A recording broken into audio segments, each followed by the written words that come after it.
Hello, hello, and welcome into Record-ology Live. We haven't been live in a while. If you're watching the replay and you're like, I missed again, I'm sorry. I don't know what it is with the notification system.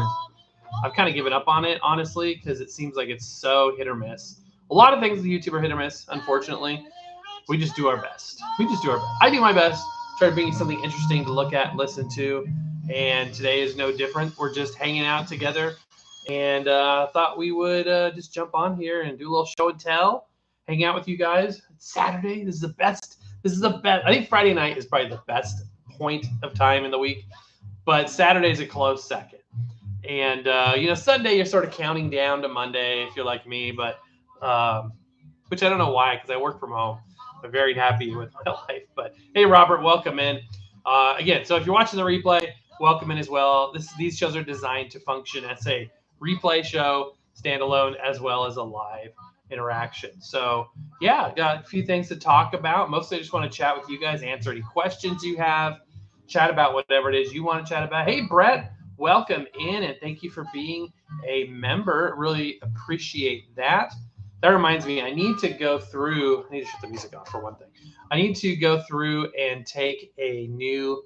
I have to build a new cloud art thing for the subscribers. If you see at the beginning of the videos, I've been doing that thing for a while. I was just kind of listing it, and that was looking kind of lame.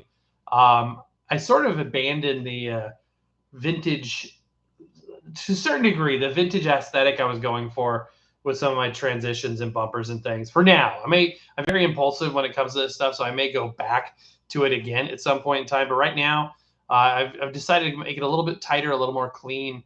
And part of that was making the thank you slide for our esteemed members a little bit more visually appealing. So I found a website. You can create free cloud art, and basically you import like an Excel file, or you manually enter them in. And you could shuffle them up. You can change the colors. It's a bit tedious, but I want to do something special for the people that have invested in the show, and I think that's really, really good. So I need all that to say is I need to go back and do it again. I try to do it every so often. For a while, I was doing it before every show. It was taking too much time, so I've been lately doing it like every week or two. So if you've joined and you don't see your name on the slide right away, give it a couple of shows, and you'll probably see it pop up. It doesn't change the fact that you're awesome, and I appreciate you.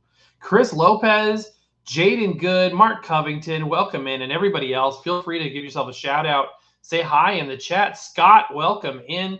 Chris says, hey, Record-ology, I just got the Beatles' first U.S. album in mono.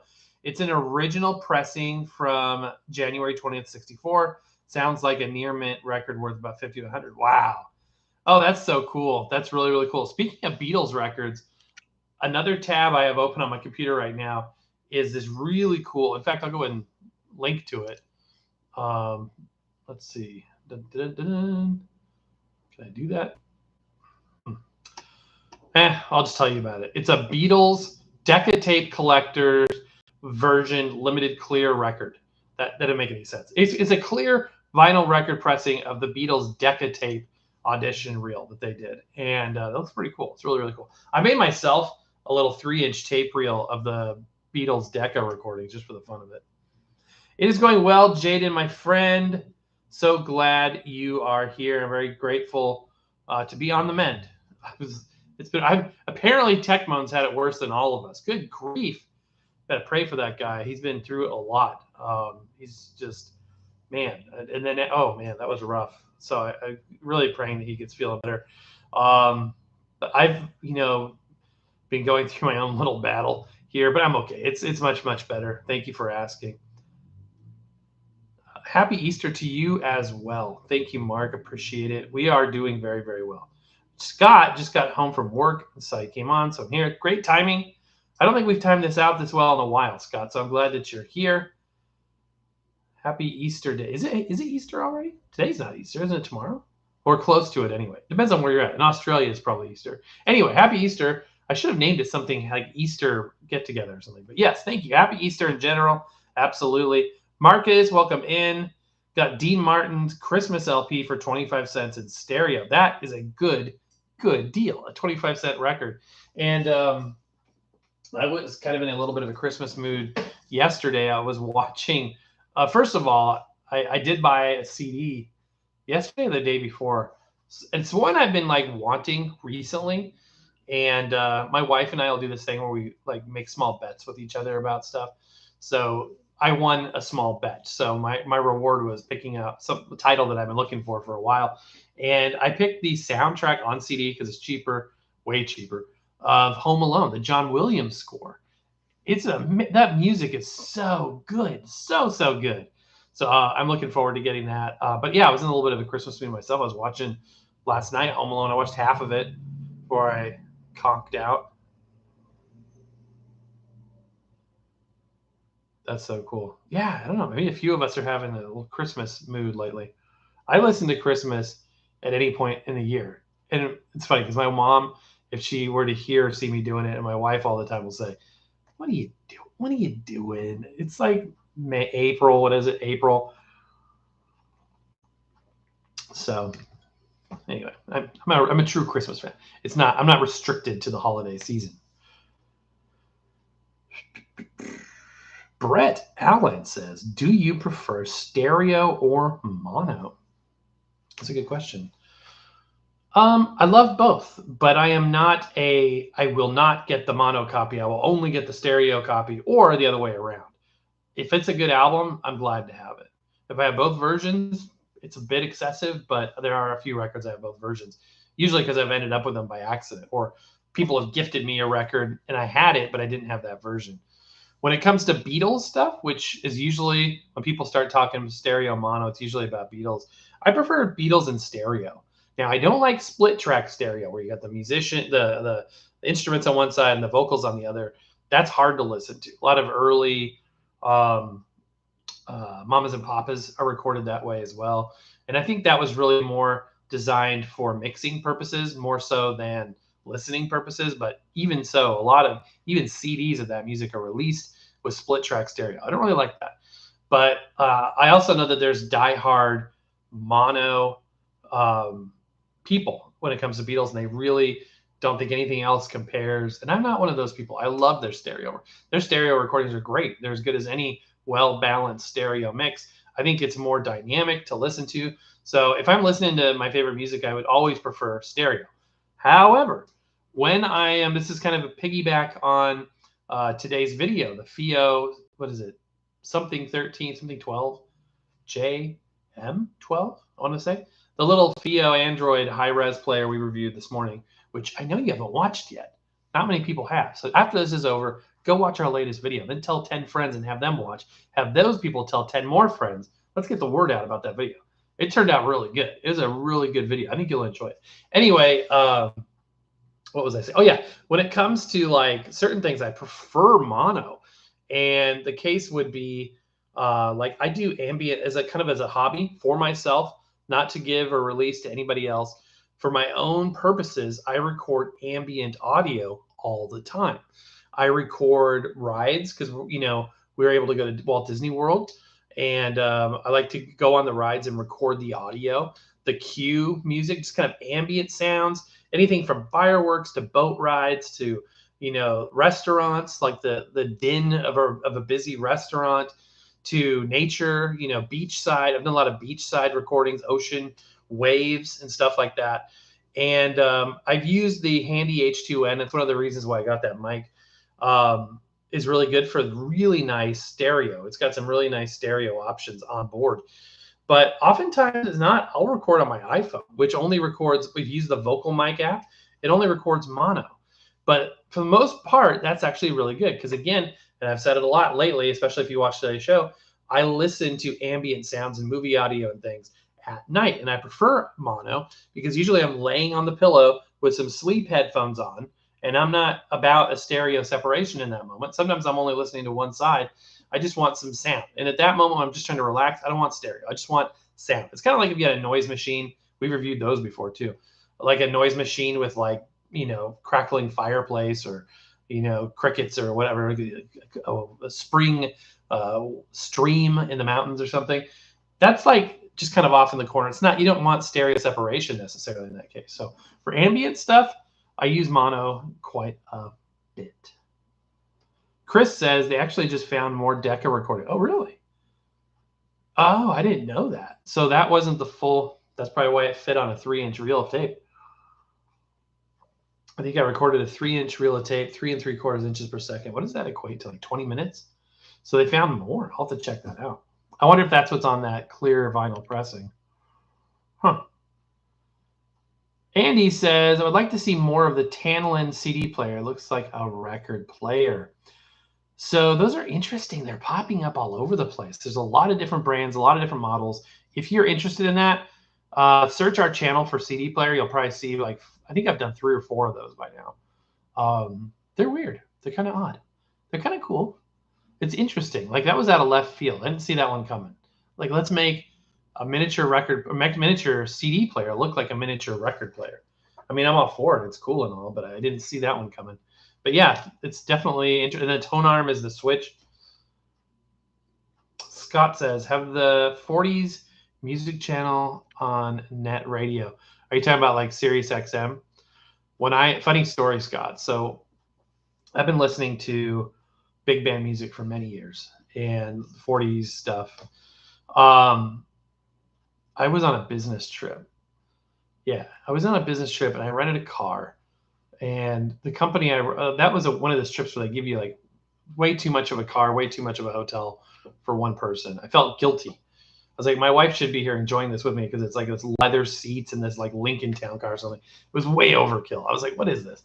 Anyway, it was one of the first times I had been in a car with a navigation system. And that was really nice because I was able to punch in, this is way before like Apple CarPlay and stuff.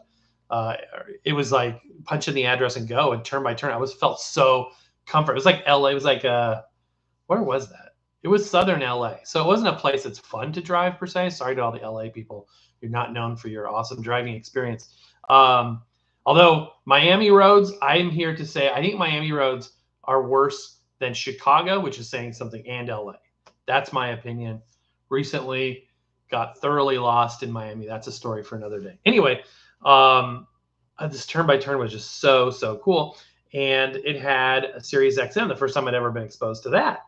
And it was a 40s channel. It was on 40s on 4 back then before they moved it to another station, and I was blown away because before that I always felt that it was me and a bunch of grandmas and grandpas listening to this stuff. Maybe it is still. Now I am a grandpa, so I guess it makes sense. But I was way too young. I felt like, and so I always felt like the odd one out. Everybody else is, jamming Metallica, whatever, and of my generation, and I'm, sitting there listening to, Lena Horne and stuff, Ella Fitzgerald. So when I found that, I was just totally blown away. I was like, okay, really, really enjoyed it. And then, when you get a new car, sometimes you'll have CarPlay as they'll give you 6 months for free. And boy, if you make the mistake of signing up for it, prepare yourself for never getting rid of it. Like almost, getting a lawyer involved to get out of it.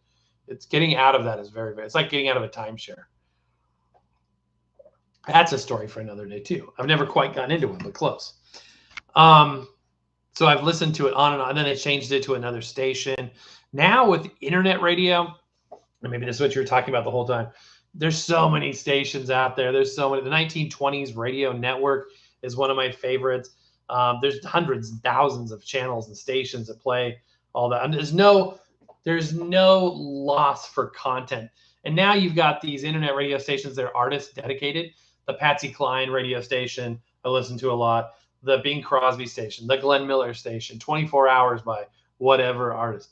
Oh, it's called net radio. I'll have to look into that. So that little diatribe was pointless then. There you go.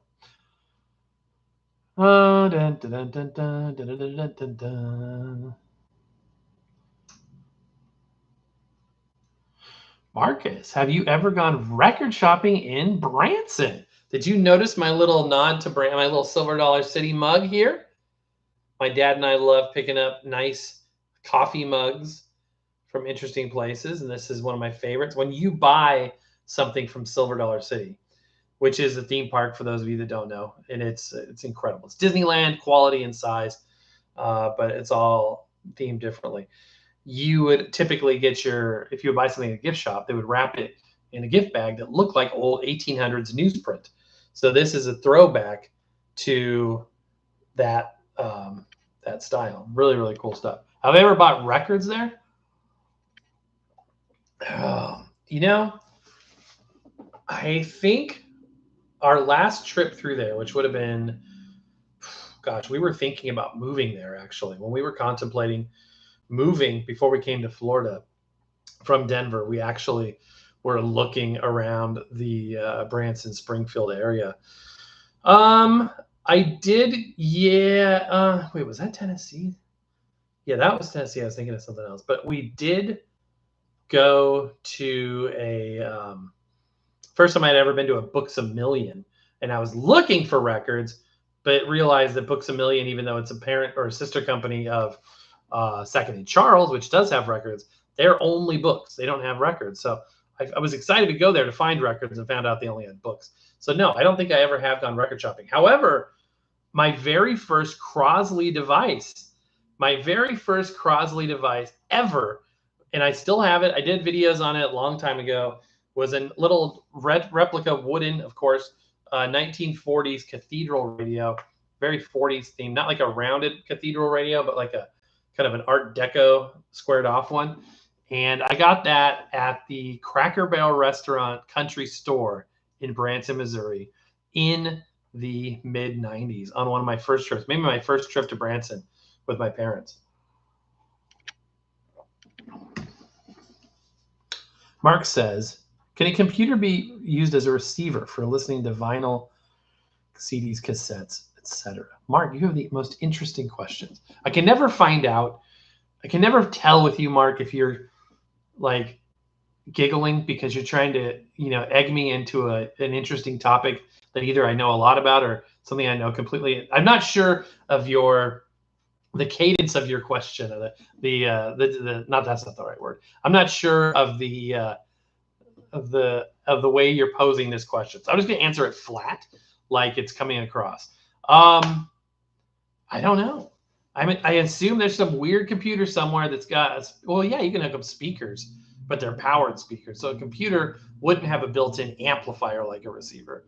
So therefore, it would be unlike that because it's just line output to powered speakers. In fact, many of the very first powered speakers anybody, any of us collectively interact with were probably computer-powered speakers, little Logitech powered speakers. So in that regard, I would say no. However, you can connect, if you want to use it as a device to just listen to things on the powered speakers, you can always get a radio application on a computer. So that checks that off because the receivers usually have radio. You could hook up a record player, tape player, anything as a line input if your computer has a line input. So yeah, it would be kind of a clunky way to do it, but I suppose it could be done if you wanted to get fancier and get like a USB interface, like artists use for like microphone mixing and things. You plug in a aux input or an XLR input if it's a mic into a USB interface, and then there's a codec built in, obviously, and then you use some software. So yeah, that could probably be done. Interesting. You always have the most interesting. You're always the most interesting question guy. Marcus, I'm going to Branson in June and plan on records. Have you been there before, Marcus? Tell me if you've been there before. Jaden says, keep Christmas in your heart. Yeah, I agree. Absolutely. Well, and it's a deeper thing than any of the superficial stuff, right? Chris says, for me, the Beatles got to go in mono because the U.S. stereo was Americanized and it was but the mono UK and US pressings are much better. I will say this, Chris, all of my Beatles albums, for the most part, maybe exception of 2 or 3, are UK versions. The UK standardized album discography, that's what I've collected. And again, I've got about half on vinyl and about half on compact disc. And a mix of other formats. Some viewers have sent in like some 8-tracks. I've made some reel-to-reels my own. You can thank Dave Dexter for screwing up the U.S. pressings of the early stuff. Interesting. I've read about that pretty extensively, Scott. It's really interesting. 6 Rhyme, cool name, says, I prefer quadraphonic if it's possible. Stereo is also not bad. Mono is outdated for my taste. That's really, really interesting because you need a quadraphonic receiver to decode it. And I've noted I've got like 1 or 2 quad discs, and I don't have a way to play quad, but I've noticed that even quad on a stereo setup, you hear imaging, a little bit of stereo imaging that wraps around. It's multi-dimensional, very cool. Oh, that's interesting, Chris. I didn't know that.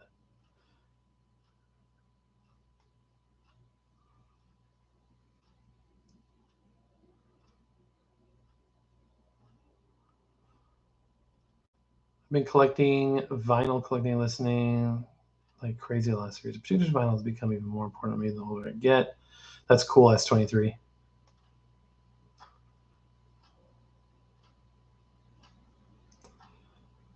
Oh, so you haven't been there before. Also going to Apple Tree Mall in Branson. I don't think I've ever been there. Maybe once. Love the Vivor review video. Thank you, John. I appreciate that. I'm still undecided about the ultrasonic. It feels like the easier option. Like if I've got a stack of dirty records, I feel like I can clean multiple ones on that, so it feels easier. But the thing is it doesn't clean. I don't feel like it cleans as deeply as a spin clean. Spin clean takes more time. But I feel like the Vivor, it's loud for one thing. You've got to deal with all the plumbing aspect of it, the hoses and stuff. You got to clean it out every time. All the crap doesn't fit under the lid. It's kind of a weird. They took what was clearly a jewelry, purpose-built jewelry ultrasonic machine and basically added attachments to make it do records. It's interesting, but I always feel like it doesn't quite get as clean. Not quite as clean. It still cleans. There's a lot of particulate matter in the tank afterwards, but it is cool. And I was very interested about them too. So when I finally got my hands on one after years, I was like, this is going to be fun to check out. That being said, I've been reaching for it mostly compared to the other one. I think one of the keys with it is the way that the instructions are set up. They have you cleaning the records, and I've gone to doing it in just plain water. I don't put any solution. For a while, I was dumping a little bit of record cleaner in there as like a drying agent, but I think that you don't need to do that. So I just put in water because the ultrasonic action doesn't rely on any, what do they call that, emulsification or basically soap effect. It requires just the percussion of the bubbles and the popping and the mechanical movement of the water. But it leads you to believe that you just need to pull the dripping record out and stick it on the drying rack. I love the drying rack. That may be my favorite part of it. I use a drying rack no matter what I'm doing. But I think it just sitting there and let it air dry, I've noticed it leaves little residues of the water behind, and that probably has to do with the quality of water. I'm not going to say what kind of water I'm using because I will get so much crap about it. It's not just straight out of the tap. Shucks. That reminds me, guys. Anybody collect rocks, minerals, and gems? Well, my wife does. She's awesome, beautiful, very talented, and extremely smart. And I promised her, just sort of on a whim, that I would mention the fact that she likes to collect gems, minerals, rubies, emeralds, diamonds, interesting rocks, geodes. She actually has a geode collection in the garage, a hammer. And yeah, it's an interesting hobby. She's not a collector of many things, and she's not a hobbyist of many things, but that is one thing that she is. And I love her. And if it wasn't for her, this channel definitely would not be happening. So what were we talking about? It kind of threw me off track there. Yeah, I'm way off track. She's really good at oh yeah, the V4 and all that stuff. Just don't seem as clean. Those the trick for me with the Vivor, the ultrasonic, is make sure you dry the records as they come out. So take those. Do I have any with me? I don't have any with me. But take the dry cleaning cloths and make sure that you mop up the excess water, and you'll be fine. It works. It works good.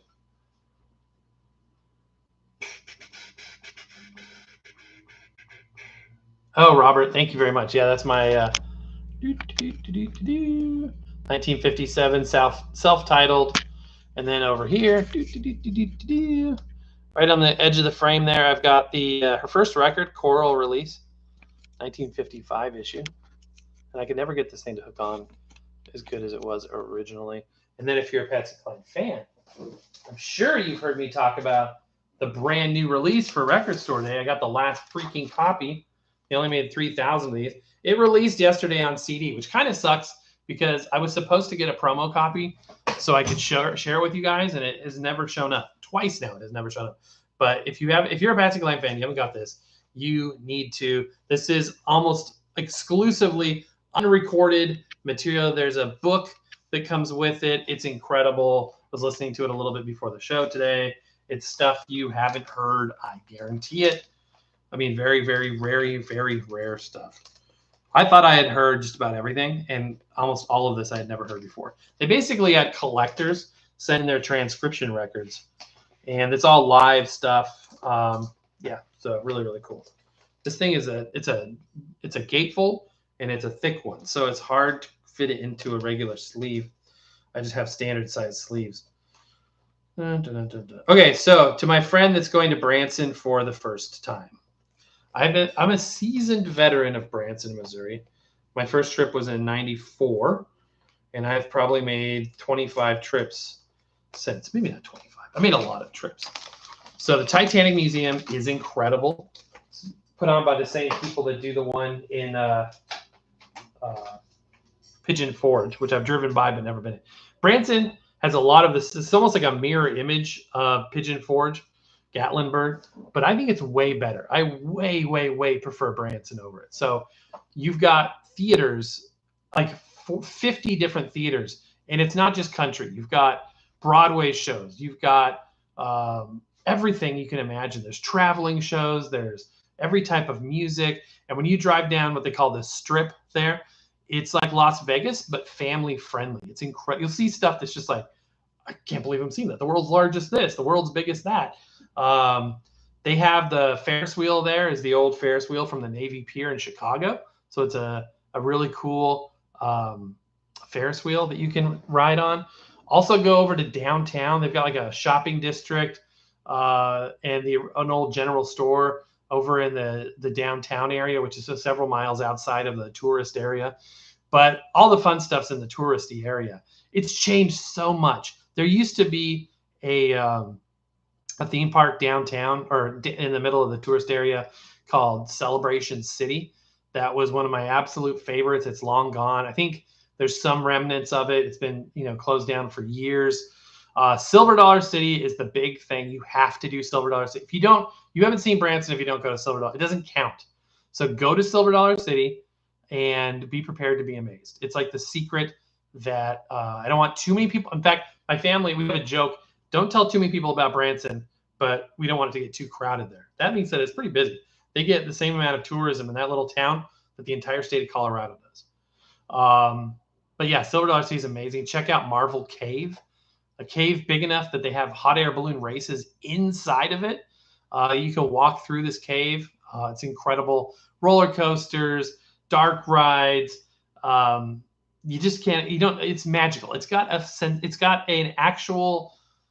I don't know if you've ever been to a place that just got semi-spiritual and a non-religious. Well, it is religious, but it's I'm trying to convey a feeling of sort of warmth, friendliness, happiness, and you'll have a lot of fun. There's so much to there. Anyway, I won't say any more about that, but it's fun. S23 says, I mainly like weird, obscure underground bands and artists, small independent labels, etc. Punk, rap, electro, noise, etc. A few months ago, I was on this. I found out about noise artists for the first time. So I was looking up some of these like Japanese noise artists. It's something else. I'll tell you what, that's something else. But I like obscure stuff too, in a totally different vein. I'm sure there's some overlap with all of us in terms of what we like to listen to. But I also listen to rap. I also listen to some grunge. I don't really do a lot of punk. I like a lot of music. I like more music than you guys would expect me to like. Probably not as much top 40 stuff. I'm not a Swiftie per se. I loved it when I bought that Taylor Swift record last Christmas. That picture, and people are like, "What are you doing with that? Is that for you?" That was funny. All right, quad can be good. I like the different mixes, alternate takes. Jefferson Airplane, Volunteers come to mind. 7 years old when I asked my dad to buy the Beatles' first album for me. First Beatles. So my first Beatles kick was in the 90s. There was this thing in Denver called the Cool Concert, and it was put on every year in the summer. by the radio station that used to play oldies. They had a Cool 105 FM. And it was this particular year, I think it was like 95. It was the biggest year they had ever done. It kind of dwindled off after this year, and it wasn't as big beforehand. This was like the pinnacle of the Cool concert. And they had like the Temptations. They had the Mamas and the Papas, the ones that were left. They had Guitar Man. What's the guy's name?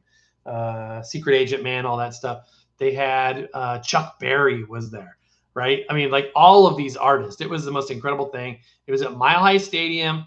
Rest in peace, the original Mile High. We miss you. Will never be replicated. And we were sitting in Johnny Rivers. Thank you.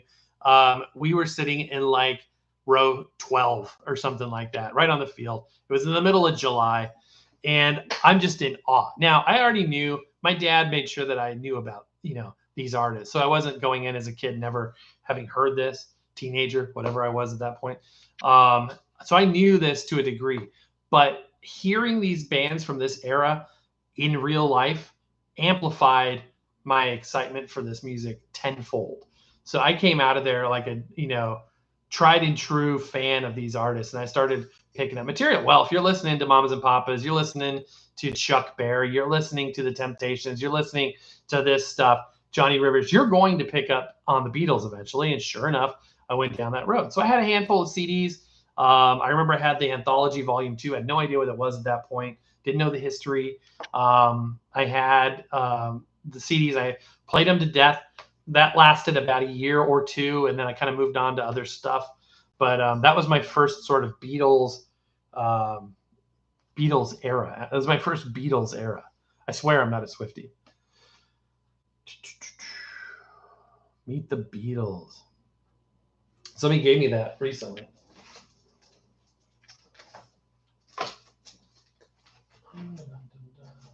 So the UK version with the Beatles, and the US version, which was recently gifted to me. Meet the Beatles.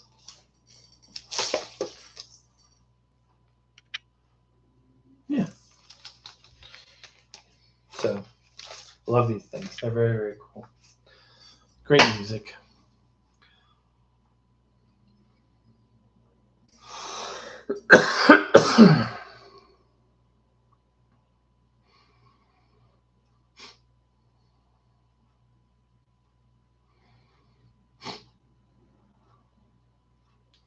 Oh yeah, so about the Patsy Cline album, the CD that came out on Friday is not limited edition. That's the album, the vinyl. I keep saying vinyl. The record is limited to 3,000 copies. That the compact disc is not limited. I'll get my hand on it eventually, I hope.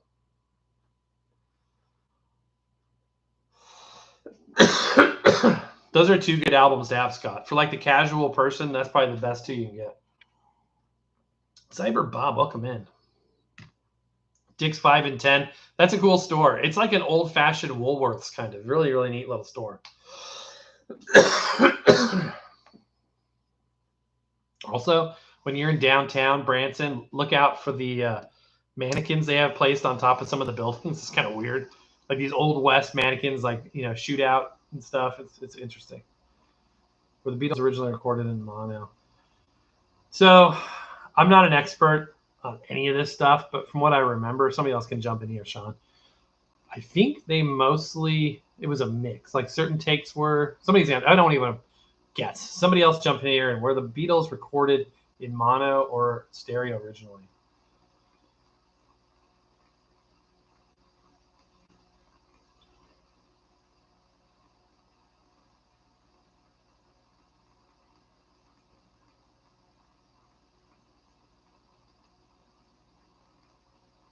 Interesting, Marcus. Volume 2 of Volume 1. Yeah, they did those. Some were double disc, some were split up and stuff. I now have volumes 1, 2, and 3. Yeah. And you know what? I don't prefer them. I think they're interesting, but like I remember playing Eleanor Rigby to death when I was a teenager. Man, I love that. It's still good. Yeah, in Scott, yeah, I know you got some Patsy on CDs as well. I'm not a Swiftie. I deny all allegations that I am. All the early stuff in mono up to the White Album. The rest is interesting, Scott. So, Scott, if I have this with the Beatles on Parlophone in stereo, was this reconstituted with like different mic angles and stuff? Did they use like the mono elements to make this stereo, or is it a split track? I don't recall. Let's just listening to it. I dare not play it during a live. I'll get shut down. But how do they do the stereo on the earlier ones? It's hot. Here in Central Florida, you guys, we're dealing with, well, what did my computer just do? We are at 84 degrees, which is our peak temperature for the day, 50% humidity. Appreciate you guys being here, by the way.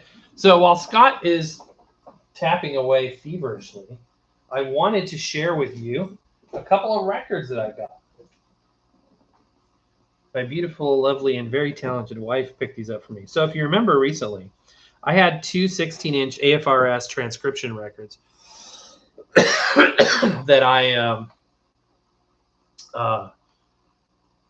was doing a terrible job of taking care of because they're so big. There was no place to put them, and I was kind of leaning them up against stuff here and there, and they were in my storeroom, and they were getting tipped over sometimes, and I was feeling really bad about, how do I take care of these? Like, what's a good way to display these or put these up? Back in Denver, I had them on a pin on the wall, so they were kind of up on the wall out of the way, which is ultimately what I've ended up doing here, with some protection to keep it from grinding on the drywall.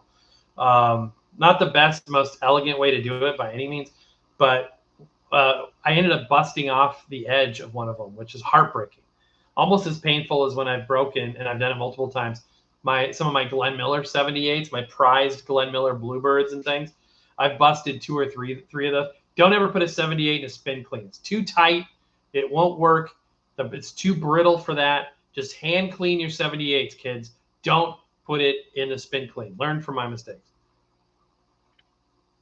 Anyhow, I broke it. And it's, lost maybe an inch or half an inch of the first few grooves. And most of the program is still there on that particular disc. But I got them up and out of the way. And my wife, so kind, she's like, you know what, let me, because she had given those to me originally. She got them on like Etsy, which is kind of a weird place to get records, but you can do that, I guess. And she found these on eBay for like $12 each. And I'm like, what the heck? So I got two more 16-inch transcription discs. So if you've never seen a transcription disc, it's massive. 16-inch record, you guys.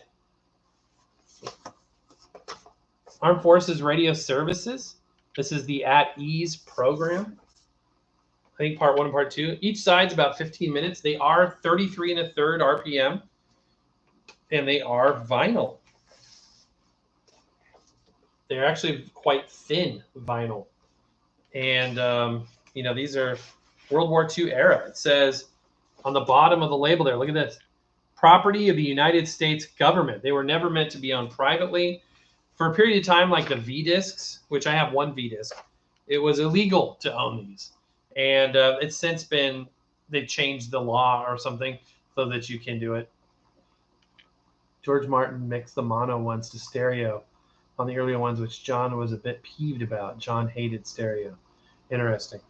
I love, this is a random thought, but I love John Lennon in the Get Back documentary when he's trying to bargain for keeping all of the set pieces from the show they were planning, and how he kept talking about plastic. He must have been really into plastic. And there will be a big plastic backdrop, and this thing will be made out of plastic, and that'll be plastic. I thought that was kind of funny. But yeah, so I have a CD of, I have a couple of those too. Those are cool. Those are really, really cool. I love the V-discs that are purpose recorded. Like, they're not the reissued commercial takes. They're the actual, special made recordings, hand etched, run out grooves, just so cool and massive and huge. And I want to put it in perspective for you. So how much bigger is a 16-inch disc than a 12-inch disc? Visually, it's always the best way. So here's a 12-inch record, and there's a 16-inch record. They are massive. So the problem is you can't play them. on a regular record player, unless you have a transcription player. The only record player that could accommodate a 16-inch disc I ever had was my Audio-Technica LP7, which was one of the most expensive record players we reviewed. It was $800 back then. I think it's even more now. It was the flagship record player, turntable, I should say, of Audio-Technica. And it just about accommodated. If I could move like maybe a centimeter of something, it was like the tone arm thing. It had a nice long tone arm. It could almost accommodate it. It was so close. It was so close. If it could shave off like less than 1/8 of an inch. But I haven't been able to play, which is why I haven't really been acquiring these, looking for more. That being said, one of our viewers has actually reached out and said he's got hundreds of these things, and he wanted to know if he could send them. And I was like, absolutely, that would be very, very much appreciated. But this year, we reviewed this, I think it's a Cool Geek brand vertical turntable. Not the cheap Five Below one, but the Cool Geek is metal. It's very expensive. In fact, that may be the most officially pricey thing we've ever reviewed record player wise, because I think they wanted $1,200 for it. Trust me, it's not worth $1,200. It's good, but it's not that. It's not like reference table quality, right? This thing it's got an acrylic platter, vertical. Look up Cool Geek on our channel if you want to see the review of this thing. But it's got a super long tone arm. It's got a Audio-Technica 3600 cartridge, which is okay. I can replace it with a new elliptical styli for that. It is a tabbed head shell. I can put a new cartridge on if I want, adjustable counterbalance, belt drive, all this stuff. It's got built-in speakers, which are a little meh, but it's all metal construction with a vinyl wrap. Very, very quality built, very heavy. And it just so happens, I'm looking at this thing while I'm reviewing. I'm like, can I put a transcription disc on this thing? Sure enough, it fits it.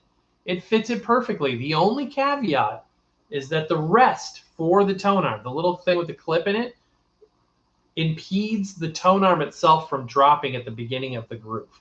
So while the record fits, the tone arm doesn't allow it to drop until it gets past the rest. So I need to unscrew the mount for the rest. Once I do that, and I'm looking there because it's up on the top of my bookshelf, you'll probably see in some of my intros and outros, like today's video, which you're going to watch right after this, right? It'll play them. And I can do line output recording. So now I'm like, yeah, let's do some more of these things. And these recordings, this is all public domain stuff. You know, when a government employee does something like takes a picture or makes a recording in the service of the government, from what I understand, that's public domain by default, which is why all NASA pictures are copyright free. They're all public domain. So yeah, I got two of them. I got this one, which has the At Ease program. I think this is, I'm not sure. I think this is 1945. I think this is 1945. War and Navy Departments, Armed Forces Radio Service, the Voice of Information and Education, Series H28, program number 405. And I got this one, which is really cool because it has an actual Columbia sleeve. Look at this. The backside is blank, but not the record, but the sleeve. I have never seen a sleeve for these. So that's one win over the original ones I had. And I've especially never seen one that had like a branded one. Columbia Recording Corporation. For craftsmanship, remember Columbia. So this would have been a, Columbia's pressing plant being utilized for these records. And it's interesting. It reminds me of the V-Disc program because the V-Discs were pressed by half of them by Columbia and half of them by RCA at Camden. The RCA, I think I'm trying to remember which one I got, which is which. If I remember right, the RCA pressed V-Discs are shellac, and the Columbia pressed ones are vinylite, like a more brittle vinyl. I may have that backwards, but one of the other is vinyl and one of the other is shellac. The one I have, I think, is a shellac. Is mine shellac? No, I think mine's a vinyl. My V-Disc. But anyway, so this is Melody Hour, Armed Forces Radio Service, Part 1, 30 minutes. So I think it's 15 minutes on each side. So very cool. Those are my newest record acquisitions. I'm still getting over this cough. Sorry, guys. If it gets too bad, I'll mute it while I cough.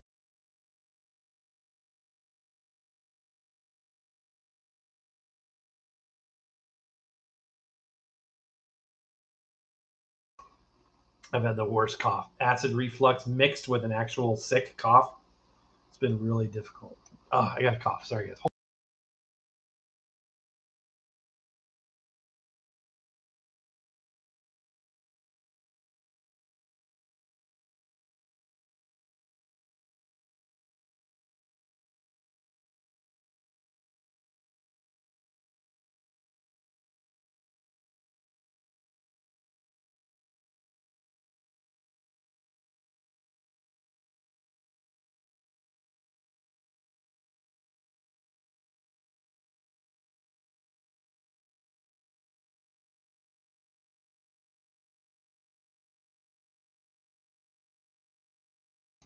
Sorry about that. Trust me, he didn't want to see or hear what was going on there. Just some hacking. No, it's I had pneumonia, which is weird. I caught it out of the blue. I got pneumonia without even feeling like I was sick, and then I had this burst of a cold, and it was not pleasant. So we get caught up on comments here.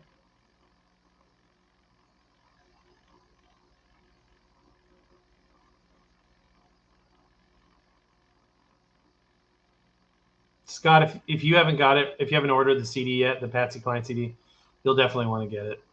It's amazing.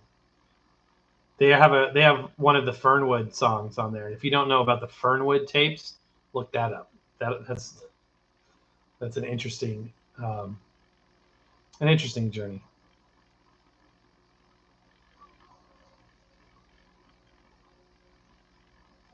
That's right, Scott. Yeah, a lot of them were reissues. Mm-hmm. But the purpose-built ones, like the purpose-recorded ones, I think are quite fantastic. So, anywho, so yeah, that's my latest acquisitions. I told you about the Home Alone CD that I purchased. The Patsy Cline album I've talked about ad nauseum. You guys are going to go right over and watch the latest video. Tell 10 friends. Tell them to tell 10 friends. I'm trying to think of what else is going on. So I have one more FIO device to review, and I may do a turntable related show before that. I'm still deciding. I cannot stray from record players too long, or I lose my audience. So it's important that we stay on track. Do I think record stores getting better or worse when it comes to releases? For me personally, better. Obviously, because you could have asked me 3 months ago before I found out about this release, what would any release you want? What would you want? I would describe that Patsy Cline. That's exactly what I wanted. This is the first year that I was over the moon excited for something that was coming out that I had to have. Other years, it was cool. Like the Ernest Tubb radio broadcast I got last year, that was cool, but I could have lived without it. The Dolly Parton Monument Collection I got the year before that was cool as well. And I think the year before that it was just random crap. That's when I got like the Madonna 45 RPM 12-inch single. I got the Devo picture disc, 2 or 3 things. They're cool. Like, yeah, that's cool. But I could have totally lived without it. So for me personally, they're getting better. Amongst, friends that also are interested in the type of music I like to listen to, we kind of generally say that mostly Record Store Day just has top 40 stuff and rock stuff. So if you're not into top 40 and rock stuff, sometimes it can be harder to find. That being said, I feel like there's more non-rock and top 40 stuff in there, which is cool. I was kind of surprised I didn't see any special Crosley thing for Record Store Day for the first time in a while. Usually they release a limited edition turntable or 3-inch records or a 3-inch record player. They didn't seem to do anything this year. Let's see what else. But I'm having fun with it. I have fun with it. I understand I'd be very frustrated if I didn't get this record. And I wouldn't want to pay them. People are hawking them now for like $400. Just ridiculous. I would just be like, I'm not getting the record. I'm just going to get the CD. I'm glad they released a non-limited edition CD as well. But yeah. So, but it's fun. I mean, I like the countdown. I waited 2 months. That's when I found out about this Patsy Cline release. I waited 2 months until I got my hands on it. I would have been upset if I didn't get it. There were some other things I would have liked to see too. I've been kind of getting a little back into some of the grunge stuff that I missed out on because I was the geek listening to non-popular music back in the day. So, you know, in high school and everybody else is listening to like Nirvana and, you know, Alice in Chains and stuff, I've developed sort of a retroactive appreciation for things. So I like a handful of Nirvana songs. I like a handful of Stone Temple Pilots songs. I like a couple of Rage Against the Machine songs ish. Like, you know, it's fun to listen to sometimes. Not enough to like feel like I need to do anything besides stream that kind of stuff. I'm kind of a, how would you say it? I'm not a true fan. I'm just kind of a on the outside looking in kind of fan. There was some interesting purple reissues for Stone Temple Pilots that I didn't find out about until after Record Store Day was over. I like alternate takes and stuff. I prefer the studio recordings because I always prefer the first version that I know. So the very first version I know was the studio recording. Those are going to be my favorites. You have to, and that's, you know, you have to be like a deep fan to want alternate takes, outtakes, unreleased versions, and things like that if you're a completist. So anyway, so what else is going on with you guys? Tell me what's the latest and greatest. That's about all I had. Oh yeah, I did want to tell you a little behind the scenes. So if you've been watching for the last few months, you will know that I've been battling with my Akai tape deck. I'm looking down here because it lives under my desk. So I've got an L-shaped desk, and underneath that desk, there's kind of like a footrest thing that goes along it, and it's a perfect shelf for my tape deck because I have so much crap up here. I've got my speakers, my record players, etc., and I don't have any more surface area to dedicate to a device. So my tape deck lives down here. It's my beautiful Akai GX4000D. You can get paid $50 or $60. I had the Sears one that my friend Fardamark sent me years ago. Got damaged in shipping, unfortunately, which is amazing because he packs things immaculately. But this one got dropped from like the top of a building or something, and cosmetically had issues. Mechanically, it worked pretty good. And then I got the Magnavox one that was mechanically perfect, but it smelled like smoke, and I could never get the smell out of the thing. I cleaned it inside and out. I did everything. I left it outside for years. It seemed like, not literally, but I left it outside to air freshen. I put baking soda around it. I did everything. I cleaned and scrubbed it, and it still smelled like an old smoky hotel room. And so when I got the Akai, I donated those. I think I tossed the Sears. I think I tossed because that one was broken too. I had something had happened with the spindle didn't work right. The thing that one of the spindles was snapped off or something. We did shows about all this stuff a long time ago, but I chucked that and I donated the Magnavox. I think kept the Akai because it's 80s. It was the newest machine. These others were like 68. This is like early 80s. It's got a glass ferrite head. It was just a more premium unit. It was a much more premium unit. But I started having issues with it last year, about a year and a half ago, where one of the channels was cutting out. And I'm like, what on earth? Now, it's not totally unusual for there to be channel separation issues when you've got a problem with, like, if you're using staggered stereo tape versus like a stacked stereo tape. If it's the tape layout on the tape doesn't match the head layout on your deck, if it's a 2-track tape on a 4-track head or something like that, it can sound off. But I noticed consistently just the left channel was sort of either missing or very, very low. So finally I get into this thing and I know how to solder. My dad had his electrical license early in life and he taught me how to solder. I know my way around a circuit board on the most crude level, like barely let me anywhere near it. I'll probably damage. I'll have more parts left over than when I began, kind of a repair person. And I had this open, and with some help from my friend Fardamark, who's an expert, who's an actual genius, I was trying to do a basic fix a cold solder joint. I think that's all I was trying to do. So I found, we were looking at the circuit boards, like, yeah, see that little hairline crack? It's a cold solder joint. No problem, I got this. I'm not good at soldering, but I know how to do it. So I clumsily, is that a word? Repaired this cold solder joint. Oh, Scott, thank you so much, my friend. Appreciate it. I fixed it, is what I'm trying to say. And it worked. It was working fine. But I wasn't really into tape at that point, so I tested it, put it back on the shelf. Then a few months later, I tried recording, and it wasn't recording. So I was like, what the? Got it back out on the bench. and I played around with it. I did some videos, and I'm a complete idiot because I was not turning the knob far enough. I'm like, it's not recording, guys. Why is it not recording? Because I wasn't turning the knob all the way. It was totally my fault.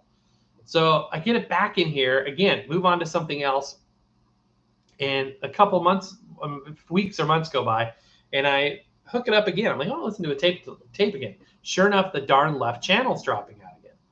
So I'm about ready to be done with it. I might sell it. I don't know what I'm going to do.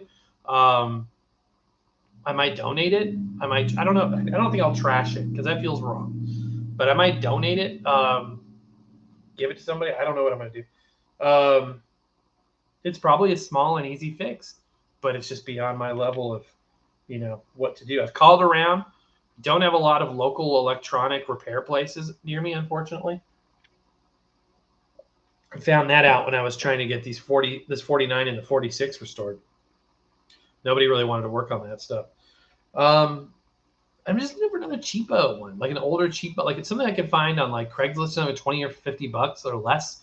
Something cheap that'll play tapes. It doesn't have to be high end. It wouldn't be for that price. Just a cheap reel-to-reel player. So that's kind of in the back of my mind. After this video, if I have time later today or tomorrow, I might put this back on the bench and just play with it. So be on the lookout. If there's something interesting, I might post a short or something. I don't know. But yeah, that's sort of on the back of my mind. I'd like to get that working because I've got a plethora of reel-to-reel tape, even a Patsy Cline tape. I've got an actual issued Patsy Cline tape, which are pretty rare and expensive. Got a pretty good deal, 35 bucks on it. Anyhow, my friends, we've gone nearly an hour, and I appreciate you so very much. Do please look at our latest video. I think you'll have fun, even if you think it doesn't sound that interesting. I tried to make it fun and interesting, so hopefully you'll enjoy that. I've got a lot more content coming your way. What can I say? I've got a whole book full of ideas. I've been writing them down. I've got some incredible ideas. It'll be a lot of fun. We got some surprises. There's always surprises in the works. I am working with some people and some companies on some things. I have actually, hey, Fast Hunter, you can watch the replay. It was a fun show. You'll have to watch the replay. You'll like it, I think. A killer collaboration. I'm working on that. I've been working on this for months. I haven't picked a date yet. We're going to work on a killer collab. I think you guys are going to have fun, and we'll go from there. But that's going to do it for today. Don't forget, we have merchandise. We have T-shirts. We have all kinds of knickknacks that are on our merch shelf. We also have our 45 and Seberg adapters. Do I have any up here? Yeah, I've got one of my Seberg adapters. This is my personal one of the recent color Sebergs I made, Seberg adapters. Geez, plus tax. These are like $10.99. We have this color available in both sizes for $45. No longer for the Seberg adapter. We have the signature yellow Seberg as well. So check out the adapters if you need a record adapter. We got you. Also working on some more manufacturing opportunities for products and things that we can hopefully offer to folks. But mostly I just want to say thank you. So happy record hunting, guys. We'll see you very soon. Thanks for joining.